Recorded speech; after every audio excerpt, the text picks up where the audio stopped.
Hello my people, abeg if today na your first time to watch or listen to my video, make you no forget to hit the subscribe button and also remember to also press notification bell.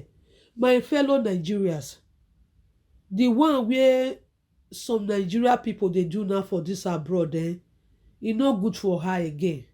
Abeg, e no be only Nigeria people dey for this western world. Where be say anywhere where Nigerians enter, you must see the bad ones inside. Ghana dey for this Europe o. Senegal people dey for this Europe o. Other Africa people dey dey for this Europe.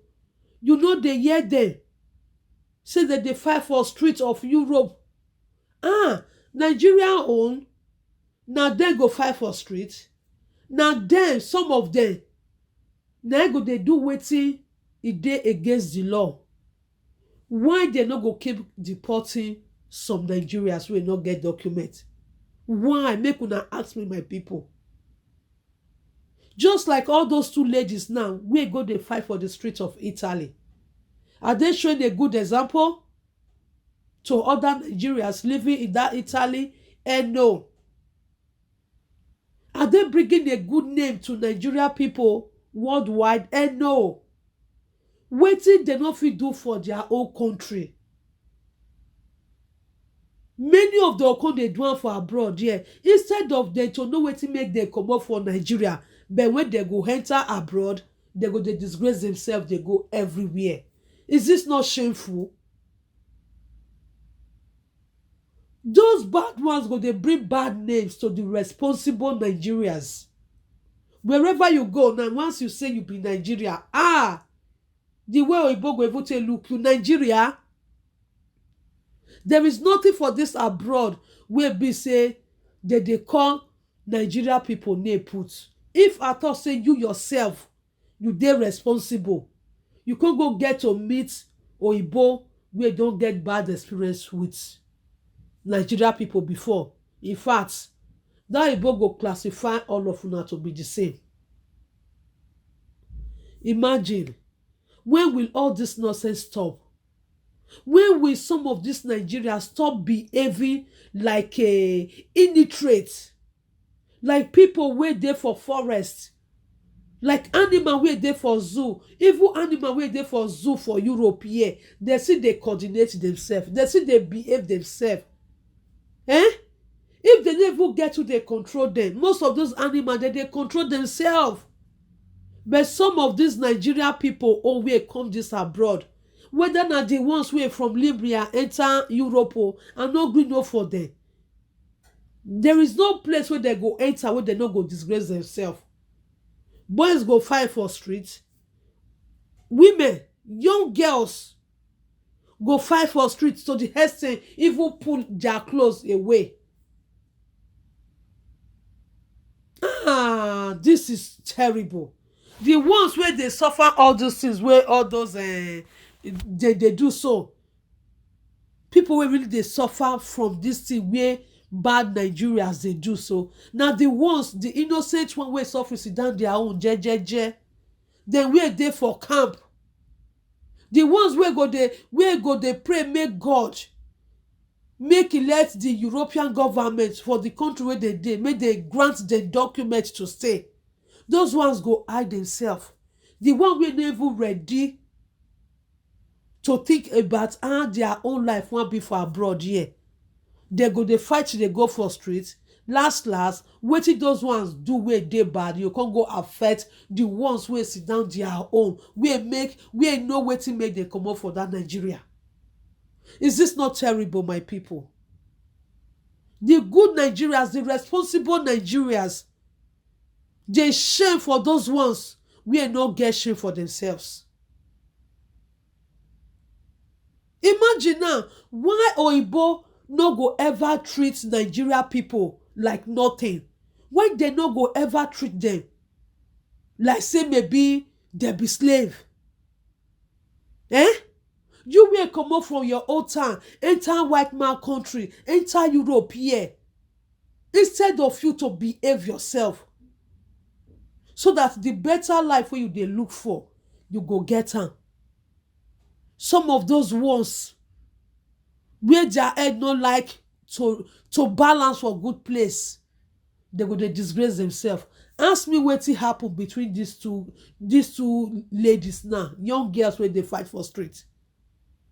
Either go because of boyfriend, maybe the other one go dey sleep with the other one boyfriend, or because of money, or because of lie, or because of gossip. Just imagine. This is disgraceful. Every day, Nigeria everywhere. Today you go hear say Nigeria for Germany fight. Tomorrow you go hear say Nigeria for Italy fight. Next tomorrow, asylum seeker go fight. Who do na this one?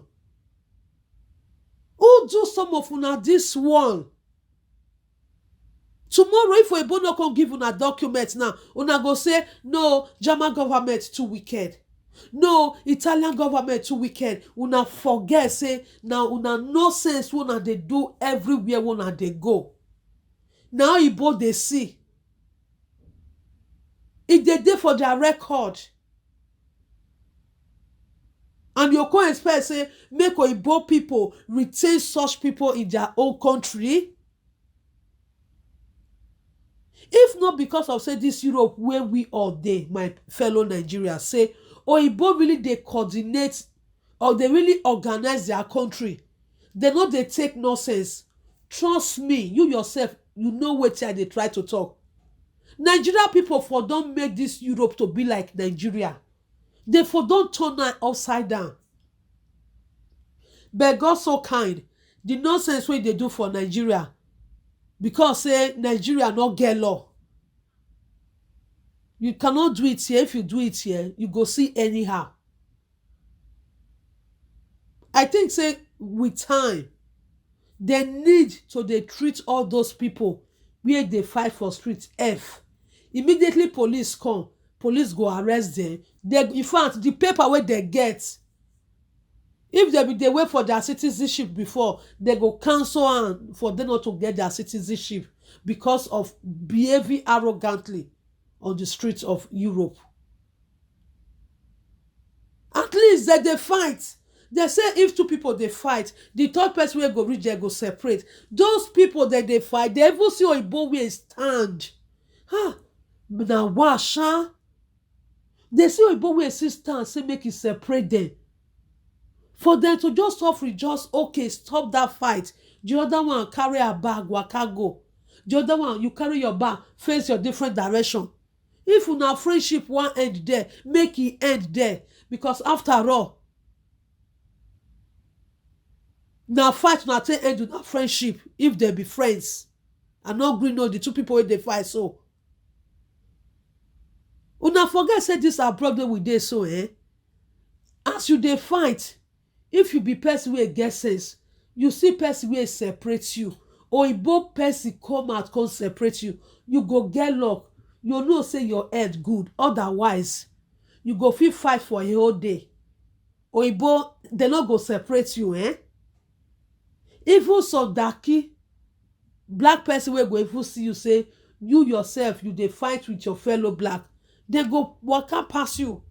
Because nobody want make it come wait. Maybe say police come. Maybe that person wey wan separate you now, he or she not get document. Because of your own nonsense, you go come end up come the answer query. You go come end up being deported because of, say, if they try to separate you now. Sensible person wey get number 6.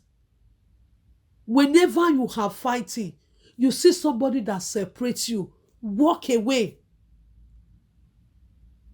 You no be say you dey foolish. You no be say you no get power and I make you walk away. You walk away so that you go save your own head alive. You can never know the minute wey 12 now they fight like this, You no go know where the other person go take eat you. You go just fall, you go kpa, you don't finish that one. Abroad, yeah, you dey fight. Those two of them they fight. They see Oyibo they separate them like this. I know everyone make I show the video here. They no behave themselves, waka comot. Abeg, make una dey bring good name to that Nigeria. The way wey Nigerian name don condemn reach for this western world, all over the places. I believe say it is time for we Nigeria to start to build that name back. If una dey say Nigeria no good, Nigeria no good, does that have to be that you people have to destroy it more? You create a bad name to Nigeria all over the world. It's a shameful thing. I shame for some of una wey no make una, wey no know wetin make una comot for Nigeria come this Europe. It is painful. After una go don spend so many years living una life recklessly, anyhow, fighting on the streets, not even knowing where you belong for this Europe. Last, many of una come dey put the blame say maybe na own problem. If una not say na own problem, una go say the country wey una dey no dey good. The country wey una dey, they no like Africa people. They do they differentiate between Africa. They differentiate between Nigeria and Ghana. Imagine people wey dey work for the office wey dey give document at. If they get to dey see all those things wey una dey do, and they know say Ghanaian people no dey do am. People from other parts of Africa country no dey do wetin Nigeria dey do. Who they go first dey give paper? Na other country. Nigeria people come seek asylum now. Nigeria go wait between 1 year, 2 years. They don't make their decision. Na deportation they go give them. Even some between 5 months, they don't already finalize their own matter. They don't dey face deportation. Now they go take see some other Africa country people. They go apply for asylum. Before you know it, they don't give them.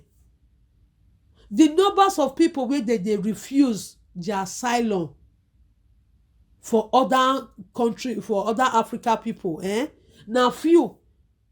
Out of 100, they fit refuse 5 or 10 out of 100 people wey come from other parts of Africa country. But when e get to do with Nigeria, out of 100, they go refuse 95. Because why? Nigeria people no dey behave themselves. They no dey respect themselves. Not be all. Like all those ones where they fight for street. So now then they bring the bad names to Nigeria. Now then they make the good ones not the benefits for this Europe. It is painful, See Nigeria people doing nonsense for this abroad. It is painful. Tomorrow they'll come say, oh, they want make Oyibo give them the best comfort. Oyibo don't give an opportunity now. Many of you don't know how to use it. My people, we hold the shame for this, for those ones who don't know what to make them come up for Nigeria. The Nigeria where many Nigeria where many of us say come out, leaders don't even care about you. You still run enter this abroad. Oyibo people still bring you inside. They still accept you. For una to say behave on ourselves, coordinate on ourselves, bring good name to that Nigeria. No, they do so that they strong pass. Now Nigeria people now they stubborn pass. Now Nigeria people now know they give a damn. Now Nigeria people now they shake all the Africa country. But last, now nonsense. Oyibo know most of Nigeria people put. But it's called they affect the good, respectable Nigerians. The valuable Nigerians. It called they affect them. Just because of the nonsense ones. The nonsense ones, they bring bad name to the respected Nigerians. We get a very good role, important role to even play for this abroad. It gets some kind of office where you go even enter self. No matter how you dey reach, how you go school reach, how you get the degree reach, once they know say you are in Nigeria, it just be like say you spoil everything. If not be God grace, Make una take una time. All of una wey dey come dey spoil the name of Nigeria for this abroad here, either na Duro you dey o, either na Germany you dey o, na Italy you dey o, anywhere wey you dey, because na all those places na Nigeria people take dey disgrace themselves most of the time. They make fool of themselves. I believe say time don reach where those Italian government go dey deal with all those nonsense Nigerians wey no dey behave themselves, where dey bring bad names to the good Nigerians that live in Italy.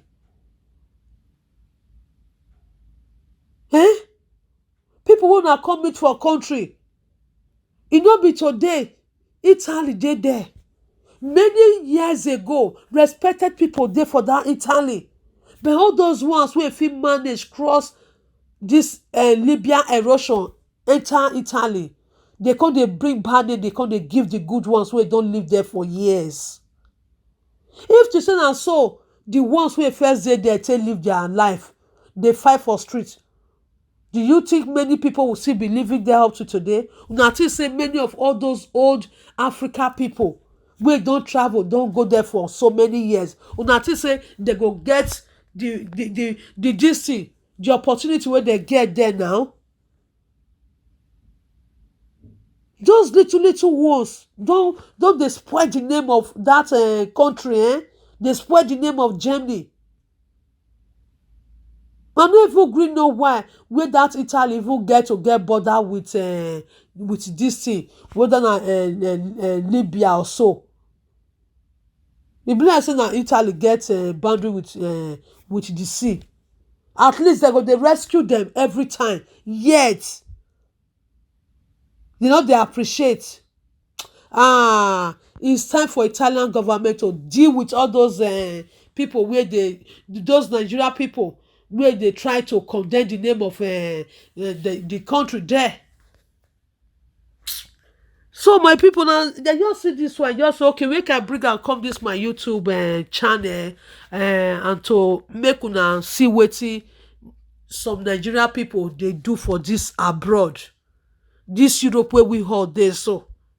I know say maybe nowhere where people wey dey very stubborn no dey, but the rate wey say dey happen for Germany with those asylum seeker dey everywhere. Even this country wey me dey so, Ireland, asylum seeker dey. You no go hear say dem dey fight for street. People wey get document dey, you no go hear say dem dey fight for street. It's like the German government, it's like the Italian government is being too good to those people not to treat their F. Make una respect una self. So na be that my people, and abeg make una share am to una friends. Put your comment. Make una put una comment, like, and tell me if wetin una see say Nigeria people dey do, some of those Nigeria, not be all, dey do for this abroad. So by bringing bad names to Nigeria, fighting on the street, is it good? So put your comment. Thank you very much, and see you in my next video.